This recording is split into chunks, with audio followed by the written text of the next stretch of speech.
අයිබෝන් සුබ දවසක්. Know your mind.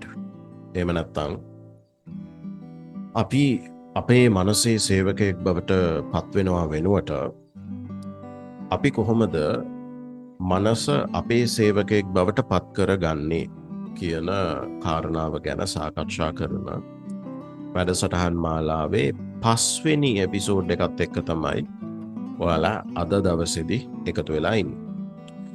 ඉතින් මේ එපිසෝඩ් එකට මම ඔයාලා හැමෝම අද දවසේදී බොහෝම ආදරයෙන් පිළිගන්නවා. ඒ වගේම අද වැඩසටහන පටන් ගන්න කලින් මට ඔයාලා හැමෝටම පුංචි පණිවිඩයක් දෙන්න තියෙනවා. ඒ තමයි පහුගිය වැඩසටහන් සියල්ලටම ඔයාලගේ පැත්තෙන් බොහෝම හොඳ ප්‍රතිචාර විශාල ප්‍රමාණයක් මට ලැබිලා තිබ්බා. ඉතින් ඒ ප්‍රතිචාර තමයි ඇත්තටම මේ එපිසෝඩ් එක මේ විදිහට ඔයාලට අරගෙන එන්න මාව මොටිවේට් කරන්න. මොකද මගේ පැත්තෙන් මේ ප්‍රෝග්‍රෑම් එක කරන්න තියෙන එකම උවමනාව තමයි මම මගේ මනස දියුණු කර ගැනීම වෙනුවෙන්, මගේ මනස සකස් කර ගැනීම වෙනුවෙන් මම ප්‍රායෝගිකව කරපු ගවේෂණ, අත්හදා බැලීම්, පුහුණුවීම් සියල්ලම බොහොම පිළිවෙලට ඩොකියුමන්ට් කරලා තියෙන එක. මම විශ්වාස කරනවා එහෙම ඩොකියුමන්ට් කරලා තියන්න ඕනේ කියලා. ඉතින් ඒ ඩොකියුමන්ට් කිරීම තමයි මම මෙතනදී කරන්නේ. නමුත් මේක හරි විදිහට පැහැදිලිව හැමෝටම තේරෙන විදිහට යම්කිසි වේගයකින් කරගෙන එන්න උදව් වෙන, මාව මොටිවේට් කරන එකම සාධකය තමයි ඔයාලගෙන් ලැබෙන ප්‍රතිචාර. ඉතින් මම ආයෙත් බොහෝම ස්තුතියි කියනවා ඒ ප්‍රතිචාර දක්වපු හැම කෙනෙක්ටම. මොකද ඔයාලා හින්දා තමයි මේ එපිසෝඩ් එක මේ විදිහට අද ඔයාලට මම අරගෙන එන්නේ. හරි. ඉතින් මම විශ්වාස කරනවා මේ එපිසෝඩ් එකේදීත් ඒ විදිහටම ඔයාලා ඔයාලගේ අවංක ප්‍රතිචාර මට දෙයි කියලා. මොකද ඒක ඊළඟ එපිසෝඩ් එක මේ විදිහටම අරගෙන එන්න ලොකු උදව්වක් වෙනවා. හරි. අපි එහෙමනම් අද එපිසෝඩ් එකේ අපේ සාකච්ඡාවට යමු. දැන් අපි මේ වෙනකොට අපේ මාතෘකාව යටතේ සාකච්ඡා කරමින් එන්නේ අපිට හිතෙන විදිහ වෙනස් කරගන්නේ කොහොමද කියන කාරණාව ගැන. අපි හිතන විදිහ නෙමෙයි, අපිට හිතෙන විදිහ. එතකොට අපිට හිතෙන විදිහ කියන දේ තීරණය වෙන්නේ කොහොමද කියන දේට අදාළව අපි කතා කළා. අපිට හිතෙන විදිහ තීරණය කරන සාධක 3ක් තියෙනවා කියන දේ.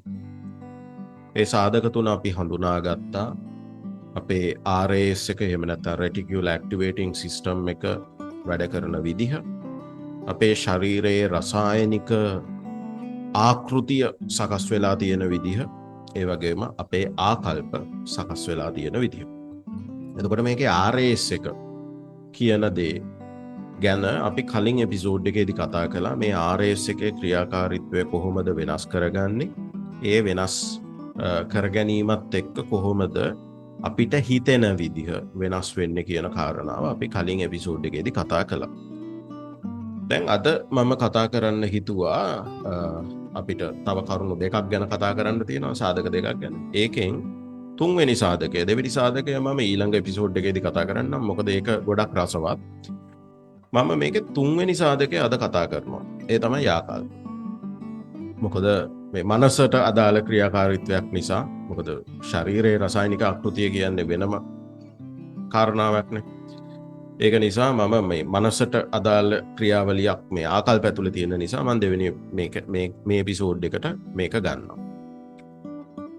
හරි. දැන් මම විශ්වාස කරනවා ඔයාලට මතක ඇති කියලා ආකල්ප කියන්නේ මොකක්ද කියන කාරණාව. ආකල්පයක් කියන්නේ නිකම්ම අදහසක් නෙමෙයි.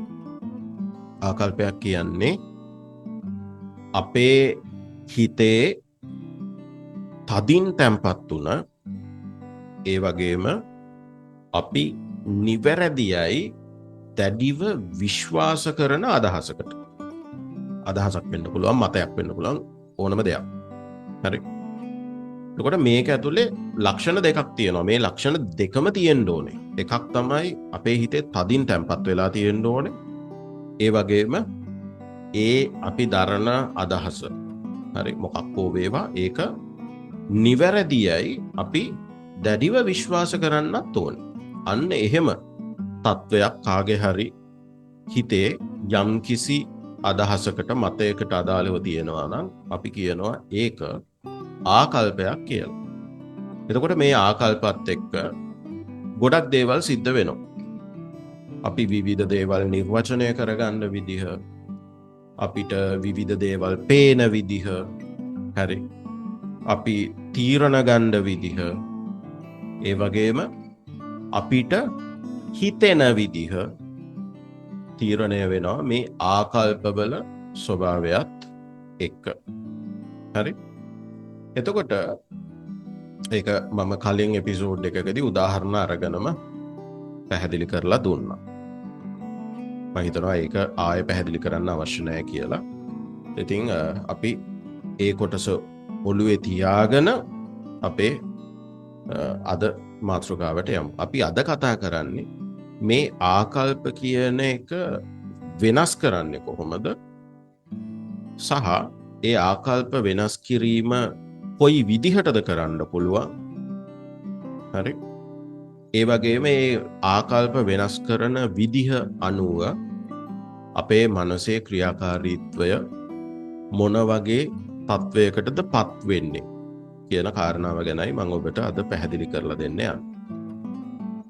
දැන් ඔබට මේ වෙනකොට තේරෙන්න ඕනේ ආකල්පයක් කියන්නේ හරියට කණ්ණාඩියක් වගේ දෙයක් කියන එක. හරි. අපි S2කට දාන කණ්ණාඩි තියෙන. අන්නේ කණ්ණාඩියක් වගේ දෙයක්. මේ ආකල්ප කොහොමද සකස් වෙලා තියෙන්නේ? හරි. ඒකත් එක්ක අපිට අපේ ජීවිතය සම්බන්ධයෙන් තියෙන කියවීම වෙනස් වෙන්න පටන් ගන්නවා. අපිට සිද්ධ වෙන දේවල් අපි තේරුම් ගන්න විදිහ, ඒකත් එක්ක අපි තුල ඇති වෙන හැඟීම් වල ස්වභාවය මේ ඔක්කොම වෙනස් වෙන්න පටන් ගන්නවා. ඒක හරියට අපි යම්කිසි පාටක කණ්ණාඩියක් දැම්මට පස්සේ අවට පරිසරය ඔක්කොම ඒ පාටට අදාළව වෙනස් වෙලා පේනවා වගේ. හරි. එතකොට අපිට මේ ආකල්ප කියන එක වෙනස් කරන්න පුළුවන් කොහොමද කියන කාරණාවට එනකොට මේ කණ්ණාඩියේ උදාහරණයෙන්ම අපිට මේක පැහැදිලි කරගන්න පුළුවන්. අපිට මේ ආකල්ප කියන කාරණාවට අදාළව දේවල් දෙකක් කරන්න පුළුවන්. පළවෙනි එක තමයි මේ කණ්ණාඩිය අපිට පුළුවන් වෙනස් කරන්න. ඒ කියන්නේ අපි දැන් දාගෙන ඉන්නේ රතු පාට කණ්ණාඩියක් නම් අපිට පුළුවන් මේක නිල් පාට කණ්ණාඩියකට හෝ කහ පාට කණ්ණාඩියකට හෝ වෙනත් කණ්ණාඩියකට වෙනත් පාටකට මේක වෙනස් කරගන්න. අපිට කැමති පාටකට මේක වෙනස් කරගන්න පුළුවන්. ඒ කියන්නේ අපි ගාව තියෙන ආකල්ප අපිට ගැළපෙන ආකල්ප බවට අපිට පත් කරගන්න පුළුවන්. හරි. කියන්නේ අපි ආකල්ප වෙනස් කරනවා. ඒක තමයි අපිට කරන්න පුළුවන් මේ ආකල්ප සම්බන්ධයෙන් කරන්න පුළුවන් පළවෙනිම දේ. දෙවෙනි කාරණාව තමයි අපිට පුළුවන් අවශ්‍ය නම් මේ කණ්ණාඩිය ගලවලා අයින් කරන්න. හරි. ඒ කියන්නේ අපි ආකල්ප වලින් තොර පුද්ගලයෙක් බවට අපිට පත්වෙන්න හැකියාවක් අවශ්‍ය නම් තියෙනවා. එතකොට මෙන්න මේ ආකාර දෙකටම අපිට මේ ආකල්පත් එක්ක ගනුදෙනුව කරන්න පුළුවන්. අපි මුලින්ම කතා කරමු මේකේ පළවෙනි කාරණාව ගැන. ඒ තමයි අපිට මම කියවනේ අවශ්‍ය නම් පුළුවන් අපි මේ දාගෙන ඉන්න කණ්ණාඩිය මාරු කරන්න. හරි. අපිට රතු පාට හරියන්නේ නැත්නම් අපිට පුළුවන් නිල් පාටට මේක මාරු කරගන්න. අපිට පුළුවන් ආකල්ප වෙනස් කරන්න. ඒකට ආකල්ප තියෙනවා. හැබැයි ආකල්ප වෙනස් කරගෙන තියෙනවා. කොහොමද මේ වැඩේ කරන්නේ? ආකල්පයක් කියන එක ඇතුලේ ආකල්පයක් වෙනස් කරගන්න නම් අපිට අවශ්‍ය වෙන කාරණා දෙකක් තියෙනවා. පළවෙනි කාරණාව තමයි අපිට අවශ්‍ය කරනවා වෙනස් විදිහේ අදහසක්. හරි. අපිට අපි දැනට ආකල්පයක් විදිහට ගොඩනගාගෙන තියෙන අදහසට වඩා වෙනස් විදිහේ අදහසක් අපිට අවශ්‍ය කරනවා.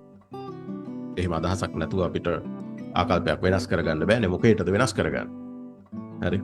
කියන්නේ දැන් අපි ගාව රතු පාට කණ්ණාඩියක් තියෙනවා. අපිට මේ කණ්ණාඩිය වෙනස් කරගන්න ඕනේ නම් අපිට වෙන මොකක් හරි කණ්ණාඩියක් අහල පහල තියෙන්න ඕනේ. එතකොටනේ අපිට මේ රතු පාට කණ්ණාඩිය අයින් කරලා වෙන කණ්ණාඩියක් දාගන්න පුළුවන්. එතකොට එහෙම කණ්ණාඩියක් නැත්තම් අපිට ඒක වෙනස් කරගන්න වෙන්නේ නැහැ. එතකොට අපිට අවශ්‍ය කරනවා වෙනස් විදිහේ සමහර වෙලාවට ප්‍රතිවිරුද්ධ වෙන්න පුළුවන්. එහෙම නැත්තම් ඒකට වඩා විකල්ප අදහසක් වෙන්න පුළුවන්. ඒ කුමන හෝ ආකාරයක වෙනස් අදහසක් අපිට අවශ්‍ය කරනවා. දෙවෙනි කාරණාව තමයි අපිට අවශ්‍ය කරනවා ඒ අපි ඇති කරගත්ත අදහස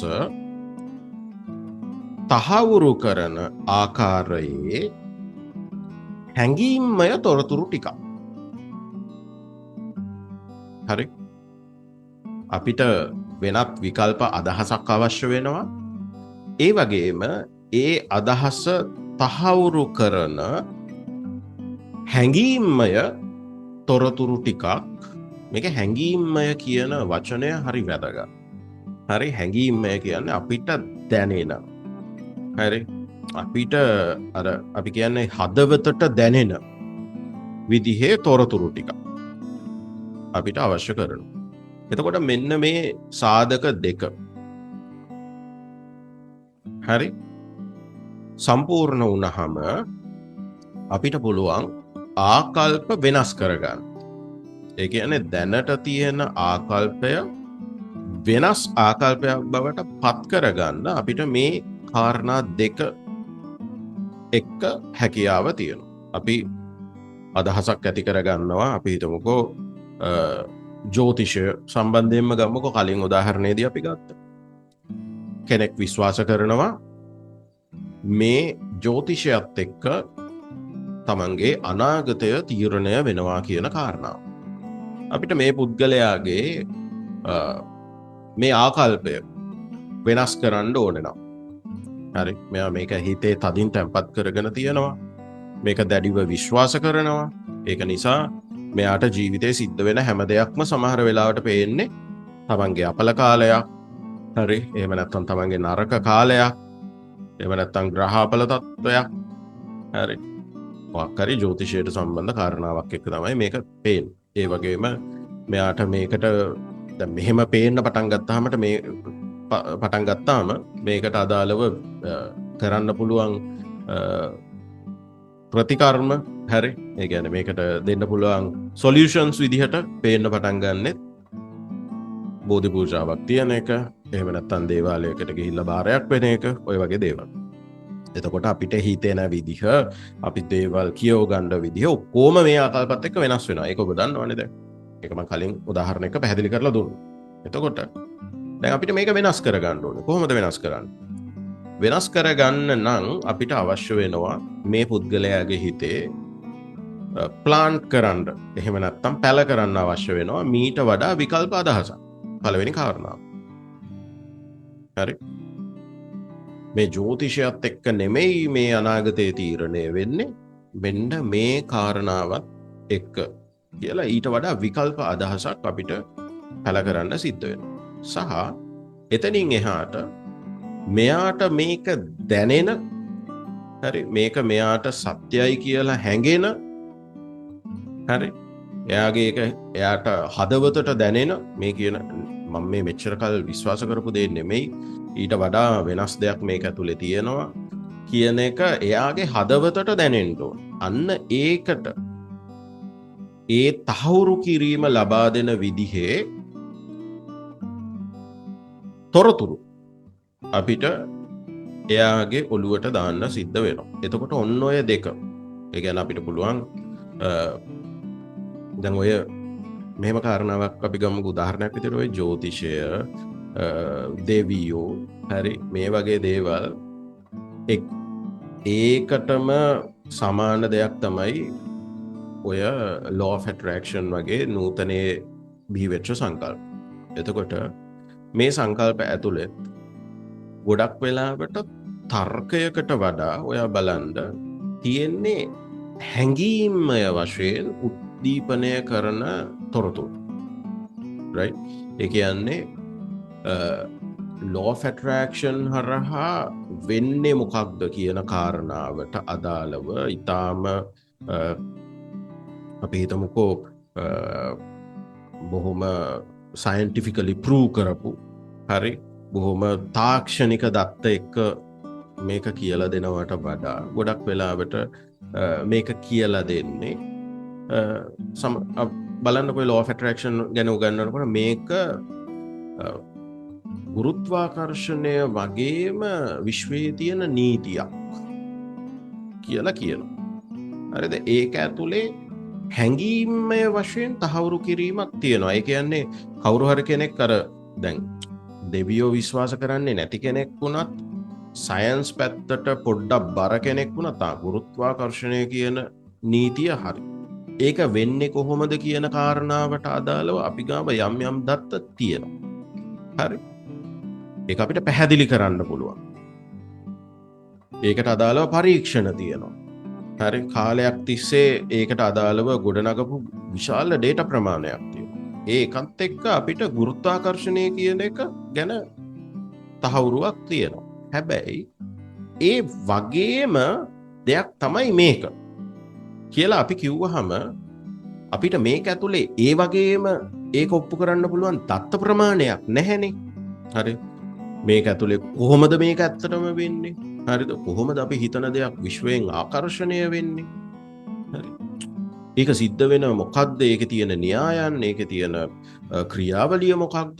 එහෙම පැහැදිලි කිරීම නැහැ. හැබැයි අපි ඒක හදවතට කතා කිරීම වෙනුවෙන් එහෙම නැත්නම් ඒක හදවතට දැනෙන විදිහට මේක ඩිලිවර් කිරීම වෙනුවෙන් අපි කියනවා මේක ගුරුත්වාකර්ෂණය වගේම දෙයක්. ඒක ඇතුලේ අපි තර්කයක් ගොඩනගන්නේ අපි ඒක පිළිගන්නවා. මේ විශ්වයේ තියෙන මේ වගේ නීති ඒ වගේම නීතියක් තමයි මේක. හරි?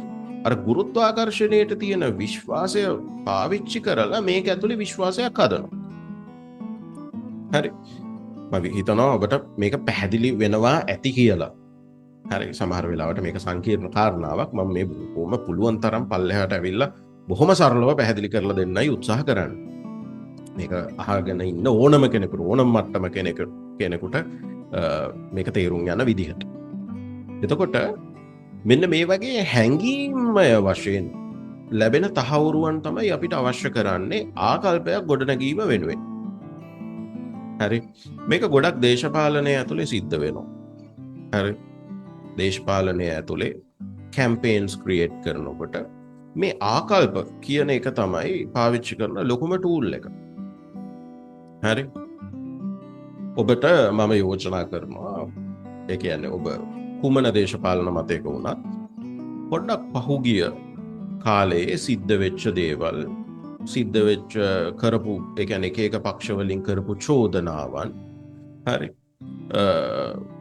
එක එක්කෙනා සම්බන්ධයෙන් සමාජය තුල ඇති කරපු ආකල්පමය තත්වයන් නැවත පරීක්ෂා කරලා බලන්න.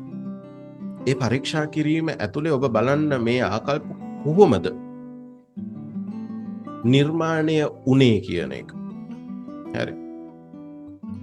එතකොට ඔබට තේරෙයි සමහර අපි යම් යම් පුද්ගලයින්ට අදාළව හදාගෙන තියෙන ආකල්ප තාර්කිකව තහවුරු කරන සාධක අපි ගාව ඇත්තටම නැහැ කියන කාරණාව. හරි? අපිට එහෙම තාර්කික සාධකයක් තියාගෙන නෙමෙයි අපි ආකල්පයක් ගොඩනගාගෙන තියෙන්නේ. ආකල්පවල තියෙන ඇත්තටම ආකල්ප ඇතුලේ ඔබ ඔළුවට දාගන්න ඕන දේ තොන්නෝකම තමයි. ආකල්ප කියන එක ගොඩ නැගෙන්නේ නැහැ තර්කත් එක්ක ගොඩක් වෙලාවට. හරි. ආකල්ප කියන එක වෙනස් කරන්න නම් මේ තර්කත් එක්ක යන එක ඒ තරම්ම සුදුසු ක්‍රමයක් නෙමෙයි. ආකල්ප ඔබට ගොඩනගන්න ඕන නම් ආකල්ප ගොඩනගන්න ඕනේ අර හදවතට දැනෙන මේක නිවැරදියයි හැඟෙන තහවුරු කිරීම එක. හරි. ඒකත් එක්ක තමයි වඩාත්ම සාර්ථක දේ. මොකද එහෙම නැතුව තර්ක එක්ක යන්න ආකල්ප ගොඩ නැගෙනවාට වඩා ආකල්ප ගොඩ නොගෙන ඒ කියන්නේ ගොඩ නැගෙන්නේ නැති තැනකට තමයි තල්ලු වෙන්නේ. ඒක ඊළඟ කොටසේදී මම කතා කරනවා. හරි.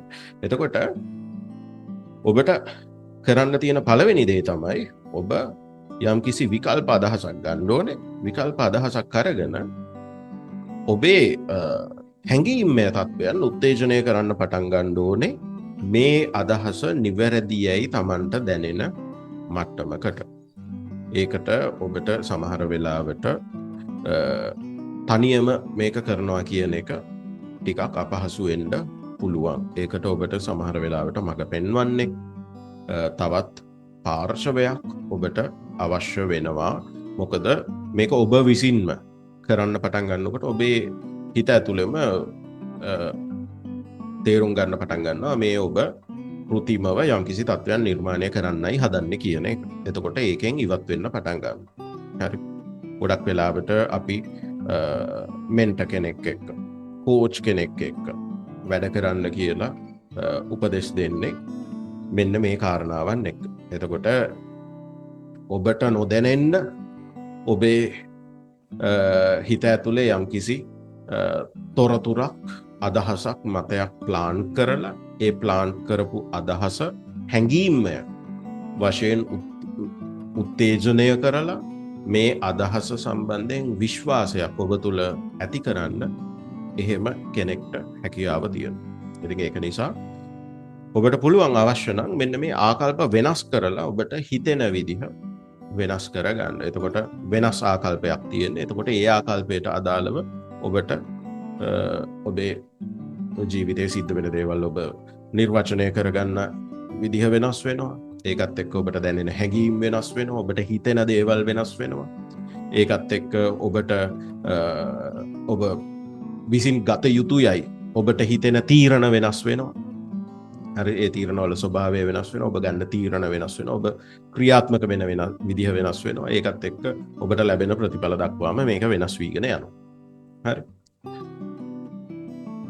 එතනින් එහාට මම ඔබට කියවන්නේ දැන් ඒක ඔබට පැහැදිලිනේ දැන් මම කියපු කාරණාව. දැන් අපිට මේ ආකල්ප සම්බන්ධයෙන් තව දෙයක් කරන්න පුළුවන් කියලා මම කියවන්නේ. ඒ තමයි මේ අපි දාගෙන ඉන්න කණ්ණාඩිය වෙනත් කණ්ණාඩියකට මාරු කරන්නේ නැතුව අපිට පුළුවන් අවශ්‍ය නම් මේ කණ්ණාඩිය ගලවලා අයින් කරන්න. හරි. මේකදී අපි සරලවම අදහස් කරන්නේ ආකල්ප වලින් තොර යම් කිසි දෙයක් දිහා යථාර්ථවාදීව බලන්න පුළුවන් තත්ත්වයක් නිර්මාණය කරගන්න එක. හරි.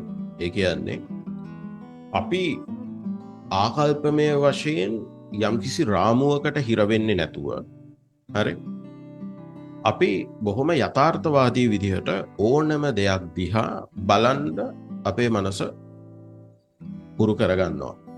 අපේ මනස පත් කරගන්නවා අන්න එතෙන්ට. එතනදී අපිට අපි දකින දේවල් ඒ දකින විදිහට පේනවා ඇරෙන්නට ඒක අපි අනවශ්‍ය විදිහට නිර්වචනය කරගන්න යන්නේ නැහැ. ඒක ඇතුලේ අපි විවිධ සංකල්ප ගොඩනගා ගන්න හදන්නේ නැහැ. ඒක තමයි මේකදී වෙන්නේ. එතකොට මේක කරන්නේ කොහොමද? මේක කරන එක දැන් මේක මේ ගොඩාක් වෙලාවට ඔය ආධ්‍යාත්මය කියන කාරණාව ඇතුළත් ලොකුවට කතා වෙන දෙයක් නේ. හැබැයි මේක ඇත්තටම මේ කරන එක ඇක්චුවල් ලොකු අමාරු දෙයක් නෙමෙයි. හරි. මේ තත්වයට ඔබට පත් වෙන්න අවශ්‍ය නම් ඔබ කරන්න ඕන එකම දේ තමයි මේ විශ්වාසය කියන එක. හරිද? ආකල්පයක් තුල තියෙනවනේ විශ්වාසය කියන එක. හරිද? අපේ හිතේ තදින් තැම්පත් වුණ ඒ වගේම අපි නිවැරදියයි දැඩිව විශ්වාස කරන අදහසක් නෙමේක. මෙන්න මේ විශ්වාසය කියන එක අපි කඩන්න පටන් ගන්නවා. ඕක තමයි උතනදී සරලවම වෙන්නේ. විශ්වාසයක් කියන්නේ මොකද්ද? විශ්වාසයක් කියන්නේ අපි හරියටම නොදන්න නමුත් අපි දන්නවායයි කියලා අපිට හිතෙන ඒකත් එක්ක අපි නිවැරදියයි යම්කිසි අදහසකට ආපු දෙයක්. හරි. ඒක තමයි විශ්වාසය. ඒ කියන්නේ අපි දන්නේ නැහැ. හැබැයි අපි දන්නවා කියලා හිතාගෙන ඉන්නවා. අන්න ඒ වගේ තැනක් තමයි විශ්වාසය කියන එක තියෙන්නේ. ඒකයි මම කිව්වේ අර කලින් කතාවේදී අපි හැඟීම්මය වශයෙන් මේකට යන්න ඕනේ කියලා කිව්වේ. විශ්වාස හැදෙන්නෙම හැඟීම් එක්ක. හැඟීම් ටච් වෙන්න තමයි විශ්වාසය කියන එක හැදෙන්නේ. හරි. හැඟීම් ඉවත් වෙන්න හැඟීම්මය වශයෙන් මේක යන්නේ නැතුව මේක තර්ක එක්ක ඊටාම අර අපි කියන ටෙක්නිකල් ඩේටා කියලා. හරි. අන්න ඒ වගේ දත්ත එක්ක මේක ගොඩනගෙන්න මේ හැඟීම් කියන එක ටච් වෙන ප්‍රමාණය අඩු වෙනවා. එතකොට මේක විශ්වාසය කියන එක ඉවත් වෙලා මොකද වෙන්නේ? මෙන්න මෙතනදී අපිට අවබෝධය කියන තැනට එනවා. ඒ කියන්නේ විශ්වාසයයි අපි ඇත්තටම දන්නවා කියන එකයි දෙකක්. හරි. අපි විශ්වාස කරන දේවල් ගොඩක් ලෝකේ තියෙනවා. හැබැයි අපි ඇත්තටම දන්න දේවල් ගොඩක් ලෝකේ නැහැ. හරි. දැන් ඕකට හොඳ උදාහරණයක් කියන්නම්. මේක මේ ආගමත් එක්ක පටලවා ගන්න එපා. හරි. ඇත්තටම මේක සිද්ධ වුණාද කියන එකවත් හරිද මෙහෙම කාරණාවක් සම්බන්ධයෙන් ආගමික ග්‍රන්ථවල තියෙනවද කියන කාරණාවවත් මම හරියටම දන්නේ නැහැ. හරි. මේක ඉන්දියානු ජනප්‍රවාද ඇතුලේ ඉන්දියානු සමාජය ඇතුලේ තියෙන කතාවක්. මේක මම මේ කියන්නේ. හරිද? දැන් එකපාරක් එක අවස්ථාවකදී බුදුන් වහන්සේ ගාවට එක පුද්ගලයෙක් එනවා. මේ පුද්ගලයා කාලයක් තිස්සේ මේ දෙවියන් සම්බන්ධයෙන් දැඩිව විශ්වාස කරපු, දෙවියන් වෙනුවෙන් සෑහෙන පුද පූජා පවත්වපු, දෙවියන්ගේ වචනය අනුව ජීවත් වෙච්ච පුද්ගලයෙක්. ඔහු විශ්වාස කළා මේ විදිහට ජීවත් වුණොත් ඔහුට දෙවියන් ගාවට යන්න පුළුවන් කියන කාරණා. නමුත් එක අවස්ථාවකදී ඔහුට හිතෙනවා මේ මම මෙච්චර කල් විශ්වාස කරපු දේ බොරුවක් වුණොත් මොනවා වෙයිද කියලා. හරි. මේක බොරුවක් වුණොත් ඒ කියන්නේ මේ අවුරුදු ගාණක් තමයි මේ වෙනුවෙන් කැප වෙලා තියෙනවා. හැබැයි මේක ඇත්තටම බොරුවක් නම් මොකද වෙන්නේ? ඉතින් ඒක නිසා මේ පුද්ගලයා යනවා බුදුන් වහන්සේ ගාවට. ගිහිල්ලා බුදුන් වහන්සේගෙන් ප්‍රශ්න කරනවා ඇත්තටම මේ ලෝකය මවපු, මේ ලෝකය පාලනය කරන දෙවි කෙනෙක් ඉන්නවද කියලා. මට මේකට පැහැදිලි උත්තරයක් දෙන්න කියලා බුදුන් වහන්සේ කියනවා. බුදුන් වහන්සේ පිළිතුරු දෙනවා. ඔව්, එහෙම දෙවි කෙනෙක් ඉන්නවා කියලා. දැන් මේ පුද්ගලයාට හරිම සතුටුයි. තමන් විශ්වාස කරපු දේ හරි. ඔහු බොහොම සතුටෙන් බුදුන් වහන්සේටත් ස්තුති කරලා යනවා. යනකොට ඔහුට ආය මතක් වෙනවා බුදුන් වහන්සේ දේශනා කරපු දේවල් ගැන. බුදුන් වහන්සේගේ දේශනා ඇතුලේ මේ දේව සංකල්ප නැහැ. ලෝකයේ මවපු දෙවි කෙනෙක් ඉන්නවාය හෝ දෙවියන් ඇදහිීම කළ යුතුය කියන ඒ වගේ දේව සංකල්ප එක්ක යන දර්ශනයක් නෙමේ බුදුදහම කියන්නේ. එතකොට ආයේ මේ පුද්ගලයාට ගැටලුවක් වෙනවා. දැන් මේ මම විශ්වාස කරපු එක හරි කියලා බුදුන් වහන්සේ කිව්වා. හැබැයි බුදුන් වහන්සේ සාමාන්‍ය දේශනා ඇතුලේ කියලා තියෙන දේවල්, දේශනා කරලා තියෙන දේවල් මීට වඩා වෙනස්. එතකොට ඔහුට ගැටලුවක් වෙනවා. ඔහු නැවත එනවා බුදුන් වහන්සේ ගාවට. ඇවිල්ලා බුදුන් වහන්සේගෙන් අහනවා, ඔබ වහන්සේ කලින් මට දේශනා කළා, මට කිව්වා ලෝකය මවපු, ලෝකය පාලනය කරන දෙවි කෙනෙක් ඉන්නවාය කියලා. නමුත් ඔබ වහන්සේ කරලා තියෙන දේශනා ඇතුලේ එහෙම දෙයක් පේන්නේ නැහැ. එතකොට ඇත්තටම මෙහෙම දෙවි කෙනෙක් ඉන්නවද? මෙහෙම ලෝකය පාලනය කරන, ලෝකය මවපු දෙවි කෙනෙක් ඉන්නවද? මේ පුද්ගලයා නැවත ප්‍රශ්න කරනවා. එතනදී බුදුන් වහන්සේ ඔහුට තවත් පිළිතුරක් දෙනවා. ඒ පිළිතුර තමයි නැහැ. එහෙම දෙවි කෙනෙක් නැහැ කියන එක. දැන් මේ පුද්ගලයාට ලොකු ගැටලුවකට පත් වෙනවා මෙයා. දැන් කලින් අවස්ථාවේදී කිව්වා එහෙම කෙනෙක් ඉන්නවා කියලා. දැන් කියනවා එහෙම කෙනෙක් නැහැ කියලා. ඔහුට මේ ගැටලුව මේක නිකන් අපි කියන්නේ හතර බීරි කතාවක් වගේනේ. ඊට පස්සේ මේ පුද්ගලයා කෙලිම ප්‍රශ්න කරනවා, ඔබ වහන්සේ කලින් කිව්වා මෙහෙම කෙනෙක් ඉන්නවා කියලා, දැන් කියනවා එහෙම කෙනෙක් නැහැ කියලා. මොකද්ද මේ කතාව? මොකද්ද ඔබ වහන්සේ කියන්නේ මේ? එතකොට බුදුන් වහන්සේ දේශනා කරනවා,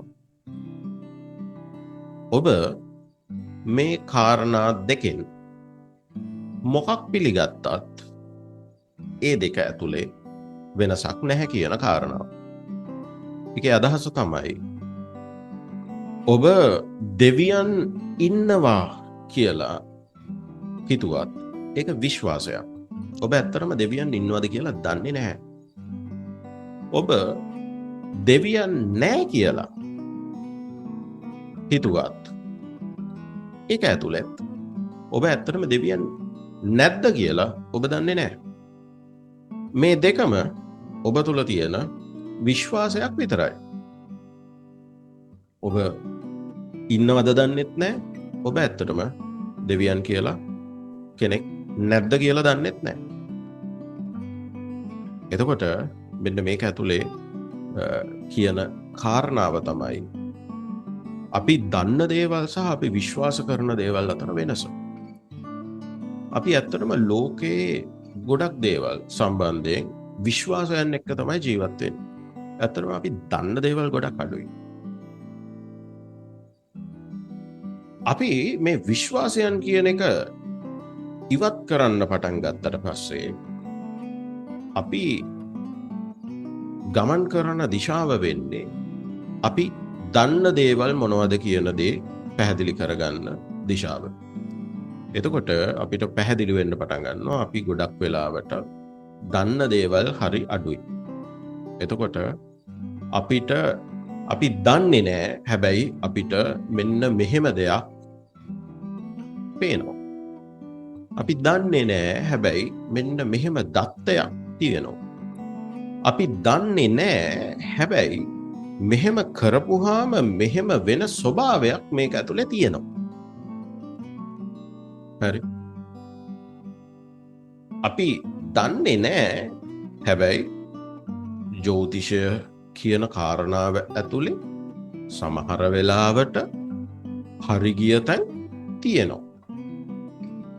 ජ්‍යොතිෂය ගැන සමහර වෙලාවට AI වගේ දෙයක් පාවිච්චි කරලා අපි දත්ත පරීක්ෂා කරොත් සමහර වෙලාවට අතීතය ගැන, අපේ අනාගතය ගැන, අපි සමහර වෙලාවට අපි ගත කරමින් ඉන්න මොහොත ගැන සමහර සාධක නිවැරදිව ලැබෙනවා. හැබැයි අපි දන්නේ නැහැ මේක ඇත්තටම වෙන්නේ කොහොමද දන්නෙත් නැහැ. මේක හරියටම වෙන දෙයක්ද කියලා දන්නෙත් නැහැ. AI වලින් අපේ data එකතු කරලා ඉවර වෙලා එයා වෙනම විදිහකට මේක අපිට ඉදිරිපත් කරන දෙයක්ද කියලා අපි දන්නෙත් නැහැ. අපි දන්නේ නැති දේවල් ගොඩක් තියෙනවා. හරි. ඔන්න උතන තමයි ඔය යථාර්ථවාදීව දැකීම. හරි. නිවැරදි දෘෂ්ටිය හරි ඇති කර ගැනීම කියන තැනට එන්නේ. එතකොට අර ඔය බුද්ධ දේශනාව ඇතුළේ තියෙනවනේ මේක දේශනාව දෝ එහෙම නැත්නම් මේකට අදාළව වෙන පැහැදිලි කිරීමක්ද කියන කාරණාව ගැන මට අදහසක් නැහැ. ආයෙත් කියනවා. හරි මේක ඇතුළේ මම කියන්නේ මේ යම්කිසි දර්ශනයක් ඇතුළේ තියෙන දෙයක් නෙමෙයි. මම අවබෝධ කරගත්ත දේවල් මට තේරෙන දේවල් තමයි මම මේක ඇතුළේ කියන්නේ. ඒවා පැහැදිලි කිරීම වෙනුවෙන් ගන්න උදාහරණ විතරයි මේ අනිකුත් කාරණාව. හරි. එතකොට ඔය බුද්ධ දර්ශනය ඇතුළේ යම්කිසි තැනක යම්කිසි දේශනාවක් ඇතුළේ මම අහලා තියෙන කාරණාවක් තියෙනවා. ඒ තමයි අර අපි කැලේට යනකොට අලියෙක්ගේ පාදයක් ඒ සලකුණක් තිබ්බ කියලා අපි මේ කැලේ අලියෙක් ඉන්නවා කියලා හිතන්න හොඳ නැහැ.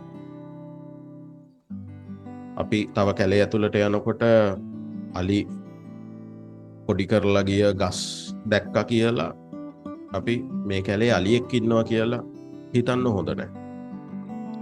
අපි ඉස්සරහට යනකොට අලි ඇවිල්ලා මඩ කරපු විලක් ජලාශයක් දැක්කා කියලා අපි මේකේ අලි ඉන්නවා කියලා හිතන්න හොඳ නැහැ.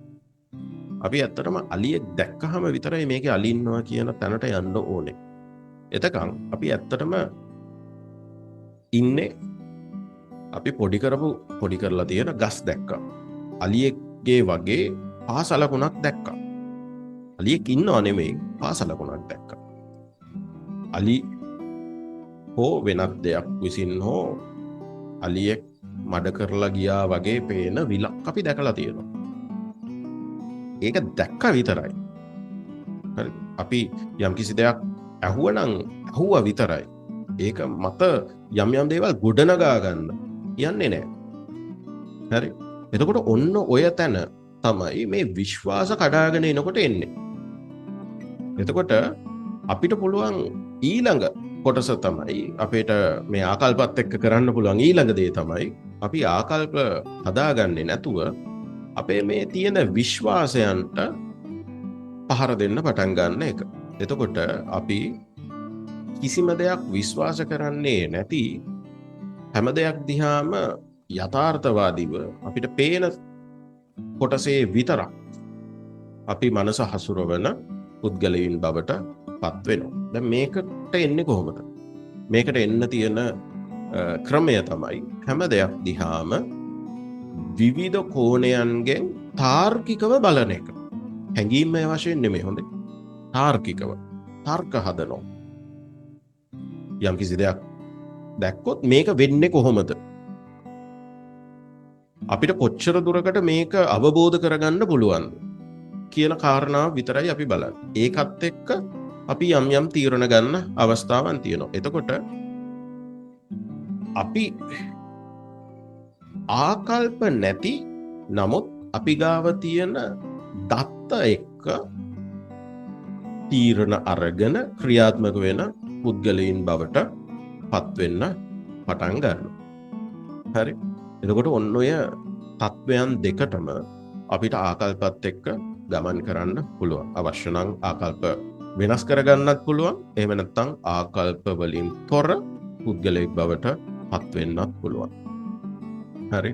එතකොට මේ තත්වයන් දෙකටම සවිඥානිකව ගමන් කිරීමේ හැකියාවක් අපි තුල තියෙනවා. අවශ්‍ය විදිහට අපිට වෙනස් වෙන්න හැකියාව තියෙනවා. අවශ්‍ය නම් අපිට ආකල්ප හදාගන්න පුළුවන්. අවශ්‍ය නම් අපිට ආකල්ප වලින් තොරව ජීවත් වෙන්න පුළුවන්. මෙන්න මෙතන තමයි මනසේ පාලනය ගොඩ නැගෙන තැන. හරි. ආකල්ප එක්ක ජීවත් වෙන එකවත් ආකල්ප නැතිව ජීවත් වෙන එකවත් නෙමෙයි වැඩේ. හරි. අපි ඔය ගොඩාක් මේ මනස ඩිවලොප් කර ගැනීම මනස ගැන කතා කරනකොට අපි වරද්ද ගන්න තැනක් තමයි අපි හිතනවා මෙන්න මේ නිශ්චිත තත්වයකට ගිහාම තමයි අපේ මනස ගොඩ නැගුණා කියලා අපි කියන්නේ කියලා. ඇත්තටම එතන නෙමෙයි කතාව තියෙන්නේ. ඇත්තටම ඔබේ මනස ඔබ මානසික වශයෙන් දියුණු පුද්ගලයෙක් බවට පත් වෙන්නේ යම් කිසි තත්ත්වයකට මනස අරගෙන ගිහිල්ලා එතන මනස රඳවා ගැනීමත් එක්ක නෙමෙයි. ඔබට අවශ්‍ය කරන තත්ත්වයට ඕනම තත්ත්වයකට මනස අරගෙන යන්න පුළුවන් තැනක ඔබේ මනස හදාගන්න එකත් එක්ක තමයි එහෙම නැත්නම් අන්න ඒ කලාපය ඇතුලේ ඔබ රැඳෙන එකත් එක්ක තමයි ඔබට ඇත්තටම ඔබ මනසින් දියුණු පුද්ගලයෙක් බවට පත් වෙන්නේ. හරි. කියන්නේ ආකල්ප නැති පුද්ගලයෙක් වෙන්නෙත් නැහැ, ආකල්ප තියෙන පුද්ගලයෙක් වෙන්නෙත් නැහැ. අපි හඳුනා ගන්නවා මනස මෙහෙමයි වැඩ කරන්නේ කියලා. ඒකත් එක්ක අපි අවශ්‍ය වෙලාවට අවශ්‍ය කාරණාවන් සම්බන්ධයෙන් කිසිම ආකල්පයක් නැති පුද්ගලයෙක් බවට පත් වෙනවා. සමහර කාරණාවන් සම්බන්ධයෙන් අපි ආකල්පයක් තියෙන පුද්ගලයෙක් බවට පත් වෙනවා. ඒක අපි දැනගෙන මනස හසුරවනවා. ඔන්න ඔතනයි ඇත්තටම මනසත් එක්ක ප්ලේ කරන්න පුළුවන් තැන. හරි. ඒකත් ඔබ අවබෝධ කරගන්න ඕන. ඉතින් අදට මම සාකච්ඡාව මෙතනින් අවසන් කරනවා. මොකද ගොඩාක් දුර ගියොත් මේක සමහර වෙලාවට කෙනෙක්ට රසවත් වෙන්න පුළුවන්. හැබැයි ගොඩක් කාල වේලාව වෙන් කරන එක සමහර වෙලාවට ඔබටත් ගැටලුවක් වෙන්න පුළුවන් මේක සම්පූර්ණයෙන්ම අහලා ඉවර කරන්න. ඉතින් ඒක නිසා අදට මම සාකච්ඡාව මෙතනින් ඉවර කරනවා. අපි ඊළඟ එපිසෝඩ් එකේදී නැවත හමු වෙමු. මම ඔබට ආයෙ මතක් කරනවා වැඩසටහන ඉවර කරන්න කලින් ඔබේ ප්‍රතිචාරය අවංකව මට ලබා දෙන්න. ඒක ගොඩාක් වැදගත්. ඒක තමයි ඊළඟ එපිසෝඩ් එක ඔබ වෙතට අරගෙන එන්න මට තියෙන එකම මොටිවේෂන් එක. ඒ වගේම මම පල්ලෙහා ඩිස්ක්‍රිප්ෂන් එකේ දාලා තියෙනවා අපේ කමියුනිටි ලින්ක් එක. මේකට එකතු වෙන්න.